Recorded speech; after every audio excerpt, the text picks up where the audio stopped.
Bienvenue dans cette vidéo où nous allons comparer deux acteurs majeurs du secteur financier numérique, Trade Republic et Orange Bank. Nous allons examiner à qui chaque option convient le mieux, leurs avantages, leurs inconvénients, et attribuer une note finale à chacune. Mais avant de commencer, petit disclaimer important. Les informations partagées dans cette vidéo sont fournies à titre purement informatif et ne constituent en aucun cas un conseil financier. Je vous encourage vivement à vérifier chaque détail et faire vos propres recherches en complément de cette vidéo. Commençons par Trade Republic. Évidemment, si vous souhaitez vous inscrire sur Trade Republic, il y a un lien de parrainage dans la description. Ce lien vous permettra de vous inscrire et de recevoir un cadeau de bienvenue.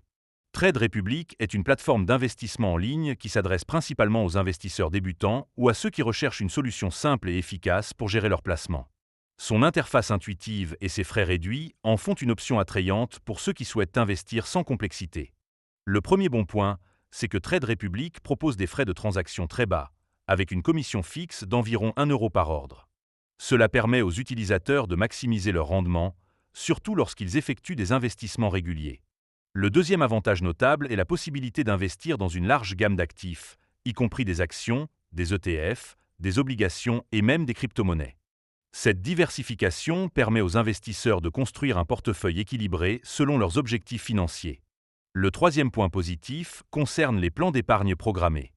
Trade Republic offre la possibilité de mettre en place des investissements automatiques dans des ETF ou des actions, ce qui est idéal pour ceux qui adoptent une stratégie d'investissement à long terme. Cependant, il est important de noter quelques inconvénients. Le premier, c'est que Trade Republic ne propose qu'une seule place de marché, la LS Exchange. Cela peut limiter l'accès à certaines actions ou produits financiers spécifiques. Le deuxième inconvénient est l'absence d'outils d'analyse technique avancés. Pour les traders expérimentés qui souhaitent effectuer des analyses approfondies, cette limitation peut être un frein. Enfin, le troisième point à considérer est que le service client de Trade Republic a été critiqué pour sa réactivité, notamment lors de périodes de forte affluence ou de problèmes techniques. En résumé, Trade Republic est une excellente option pour les investisseurs débutants ou ceux qui privilégient la simplicité et les frais réduits. Nous lui attribuons une note de 8,5 sur 10. Passons maintenant à Orange Bank. Si vous souhaitez vous inscrire sur Orange Bank, il y a un lien de parrainage dans la description. Ce lien vous permettra de vous inscrire et de recevoir un cadeau de bienvenue. Orange Bank était une néobanque française lancée par l'opérateur télécom Orange, visant à offrir une expérience bancaire entièrement mobile et innovante. Elle s'adressait principalement aux clients recherchant une solution bancaire simple, accessible et intégrée à leur quotidien numérique. Le premier avantage d'Orange Bank était l'absence de frais de tenue de compte, ce qui la rendait particulièrement attractive pour les clients soucieux de réduire leurs coûts bancaires. Le deuxième point fort résidait dans l'intégration de services bancaires et télécoms, permettant aux clients de gérer leurs finances et leurs services mobiles depuis une seule et même application. Le troisième avantage était la possibilité de souscrire à des produits d'épargne et de crédit directement depuis l'application, offrant ainsi une grande flexibilité et une accessibilité accrue aux services financiers. Cependant, Orange Bank présentait également certains inconvénients. Le premier était une offre de produits et services limitée par rapport aux banques traditionnelles, ce qui pouvait ne pas convenir aux clients ayant des besoins bancaires plus complexes. Le deuxième inconvénient concernait des problèmes techniques et des bugs récurrents dans l'application, affectant l'expérience utilisateur et la fiabilité du service.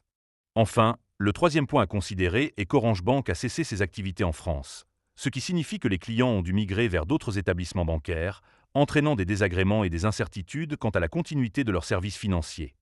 En conclusion, bien qu'Orange Bank ait offert une expérience bancaire innovante et intégrée, sa cessation d'activité en France limite désormais son accessibilité et sa pertinence pour les clients. Nous lui attribuons une note de 6 sur 10.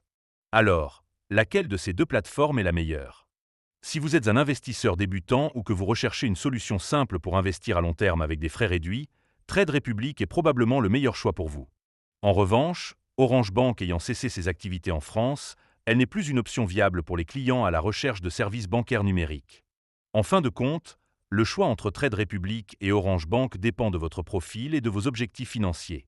Cependant, compte tenu de la cessation d'activité d'Orange Bank en France, Trade Republic se présente comme une option plus stable et accessible pour les investisseurs et les clients à la recherche de services financiers numériques.